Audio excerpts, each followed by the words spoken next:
મિત્રો, ગુજરાતીઓના ફેવરિટ પાત્રા એ તો તમે બહુ ખાધા હશે. અને આ પાત્રાને બાફીને, તળીને, વઘારીને એમ અલગ અલગ રીતે પણ ખાધા હશે. પરંતુ આજે આપણે એક અલગ જ સ્વાદમાં પાત્રા બનાવીશું કે જે તમે ક્યારેય બનાવ્યા પણ ન હોય અને બજારમાં પણ ના જોયા હોય. એટલે કે પાત્રામાં આપણે આજે રેગ્યુલર મસાલાની સાથે સાથે પત્તા મેથી અને ફ્રેશ વટાણા પણ ઉમેરીશું. અને એક અલગ જ સ્વાદમાં લીલાછમ પાત્રા બનાવીશું. તો એકદમ સ્વાદિષ્ટ એવા અલગ ટેસ્ટના પાત્રા બનાવવાની આપણે શરૂઆત કરીએ.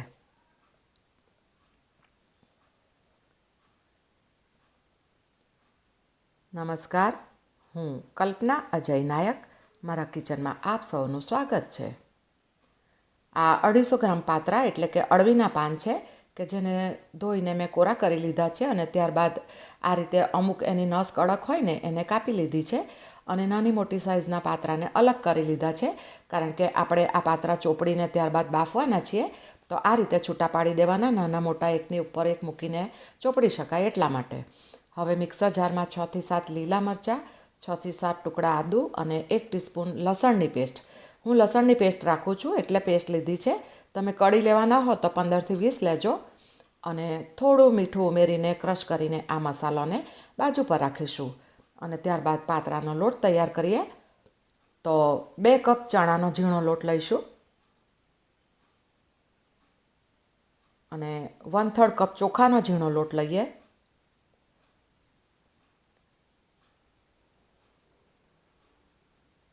ત્યારબાદ 4 ટેબલ સ્પૂન જેટલું તેલનું મોણ દઈશું.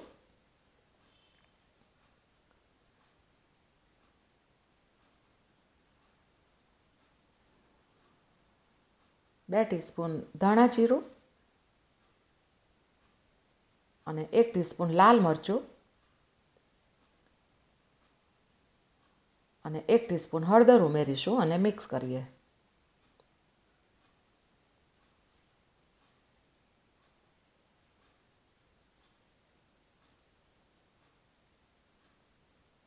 હવે ક્રશ કરેલા આદુ, મરચાં અને લસણ ઉમેરી દઈએ.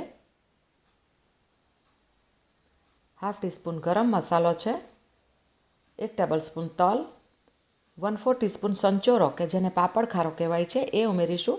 અને તમારી પાસે આ સંચોરો ના હોય તો બેકિંગ સોડા લેજો. 1/4 ટીસ્પૂન હિંગ ઉમેરી અને 2.5 ટેબલ સ્પૂન જેટલો ગોળ ચોક્કસ ઉમેરીશું. પાત્રામાં ગળપણ અને ખટાશ બંનેનું મહત્ત્વ છે અને અન્ય મસાલા સાથે આ ગળપણ અને ખટાશ ઉમેરવાથી પાત્રા બહુ જ જોરદાર બને છે. અને 1 મુઠ્ઠી જેટલા કાચા શિંગદાણા ક્રશ કરી લીધા છે અને સ્વાદ મુજબ મીઠું ઉમેરીશું. અને તમે હજી આ ચેનલને સબસ્ક્રાઈબ ના કરી હોય તો જલ્દી કરજો અને બેલ આઇકોન જરૂરથી પ્રેસ કરજો કે જ્યારે હું નવી રેસીપી મૂકું ને કે તરત તમને એનું નોટિફિકેશન મળશે અને તરત તમે મારી રેસીપીના વિડીયોને જોઈ શકો. અને તમે આ ગોળ ઉમેર્યો ને એને બદલે પાણીમાં ગોળ મિક્સ કરીને પણ ઉમેરી શકો. હવે અડધો કપ જેટલી કોથમીર અને 1/4 કપ જેટલું ફ્રેશ લસણને ચોપ કરી લીધું છે. અને ત્યારબાદ 1/2 કપ જેટલી પત્તા મેથી કે જેને એકદમ બારીક સમારી લીધી છે એ ઉમેરીશું. અને આ રીતે ભાજી ઉમેરીને મેં પાત્રામાં એક નવો ટેસ્ટ લાવવાની કોશિશ કરી છે. અને ત્યારબાદ ખટાશ માટે 2 આંબલી, લગભગ આપણા હાથની 2 આંગળી હોય ને એટલી લીધી અને પાણીમાં પલાળી રાખી હતી, તો એનો પલ્પ ઉમેર્યો. અને તમારી પાસે જો આંબલી ના હોય ને તો 1 કપ જેટલું ખાટું હોય થોડું તેવું દહીં ઉમેરી શકો. અને ત્યારબાદ પાણી ઉમેરવામાં ધ્યાન રાખજો, કારણ કે દહીંને કારણે લોટ થોડો ઢીલો થશે. અને મેં આંબલી ઉમેરી છે એટલે દહીં નથી ઉમેર્યું. અને સારી રીતે મિક્સ કરીશું. અને આ સ્ટેજ પર મીઠું ટેસ્ટ કરી લેવાનું, મને બરાબર લાગે છે. તો હવે મરચાંવાળા જારમાં અડધો કપ જેટલું પાણી લીધું અને ઉમેરીશું.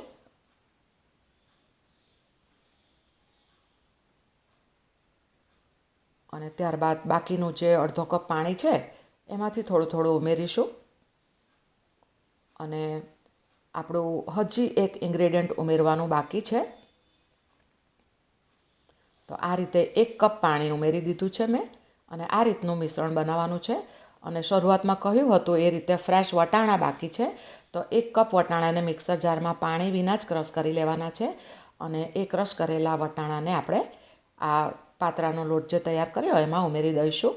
અને આ રીતે ભાજી અને વટાણા ઉમેરીને મેં પાત્રામાં એક અલગ ટેસ્ટ લાવવાની કોશિશ કરી છે. અને જુઓ કેટલું લીલુંછમ બેટર રેડી છે. તો હવે પાત્રાને આપણે ચોપડી લઈશું. તો આ રીતે પાત્રાને મૂકવાના. પાત્રાની નસ સાફ કરેલી એ ઉપરની સાઈડે રાખવાની અને આખા પાત્રા પર આ લોટ જે તૈયાર કરેલો એ સારી રીતે પાથરી દેવાનો. અને આ અગાઉ આ ચેનલ પર મેં ટ્રેડિશનલી પાત્રા કેવી રીતે બને તથા ઉછાળેલા પાત્રા કે જે મોસ્ટલી અમારા સાઉથ ગુજરાત બાજુ ઘર ઘરમાં ફેમસ છે એ અને તુરિયા પાત્રાની રેસીપીનો વિડીયો પણ પોસ્ટ કરેલો છે. તો આ રીતે એક પાતળું ચોપડી લઈ ત્યારબાદ એનાથી થોડું નાનું પાતળું હોય ને એ એના પર મૂકીશું અને એના પર બધી બાજુ લોટ લગાવવાનો આખા પાત્રાની ઉપર. આની ઉપર ફરીથી એક નાનું પાન મૂકીશું અને મેં સ્ટાર્ટિંગમાં તમને નાના મોટા પાન અલગ કરેલા બતાવ્યા હતા તે એટલા માટે જ કે આપણે આ રીતે ફટાફટ પાત્રા નાના મોટા લઈ શકીએ. આના ઉપર ફરીથી ત્રીજું પાન મૂક્યું છે. આ રીતે નાના મોટા થઈને 4 થી 5 પાનને સમાવ્યા છે અને હવે બંને બાજુથી આ રીતે વાળી લેવાનું અને એની ઉપર પણ લોટ લગાવીને પાત્રાનો ટાઈટ વીંટો એટલે કે રોલ વાળી લઈશું. અને તમે ઉછારેલા પાત્રા જ્યારે બનાવો ને ત્યારે ફક્ત એક એક પાત્રા પર લોટ ચોપડવામાં આવે છે.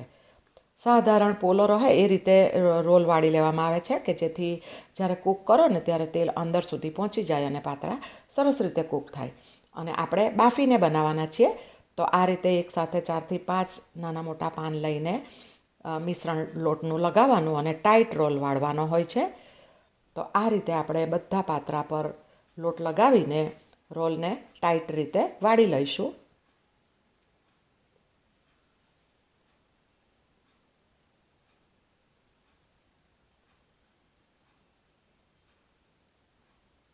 અને ત્યારબાદ એને ઢોકળિયામાં અથવા તો સાદા મોટા તપેલામાં નીચે પાણી અને ઉપર રીંગ મૂકીને મીડિયમ આંચ પર લગભગ 20 મિનિટ સુધી એને બોઇલ કરી લઈશું.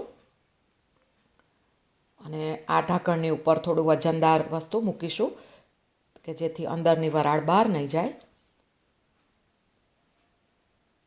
અને 20 મિનિટ બાદ પાત્રા સરસ રીતે બફાઈ ગયા છે.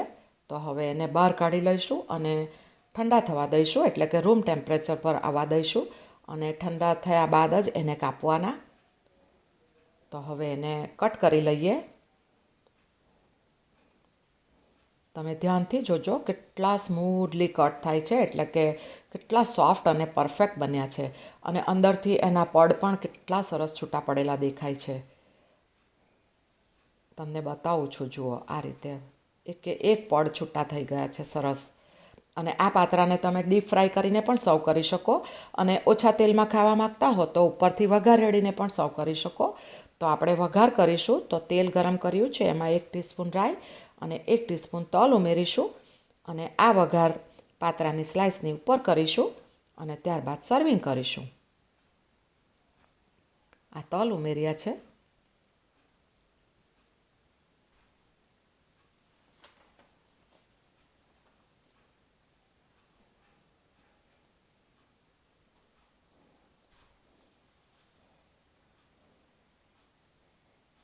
કેટલા સરસ પાત્રા દેખાય છે જુઓ. અને કોથમીરથી ગાર્નિશ કરીશું. તો આ થયા આપણા ટ્રેડિશનલ પાત્રાથી થોડા અલગ સ્વાદવાળા, ફાઇબર્સથી ભરપૂર મેથીની ભાજી અને વટાણાના ટેસ્ટવાળા, તીખા મીઠા એટલે કે ખટમધુરા સ્વાદવાળા લીલા લીલા પાત્રા. અને કેટલા સોફ્ટ અને પરફેક્ટ બન્યા છે ને એ હું તમને તોડીને બતાવું છું. તમે ધ્યાનથી જોજો.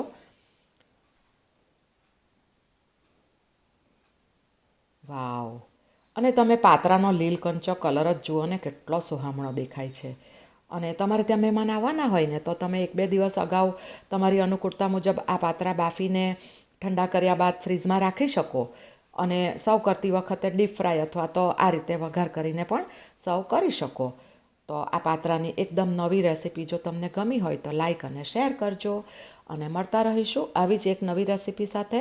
ત્યાં સુધી તમે તમારું અને પરિવારનું ધ્યાન રાખજો. આવજો.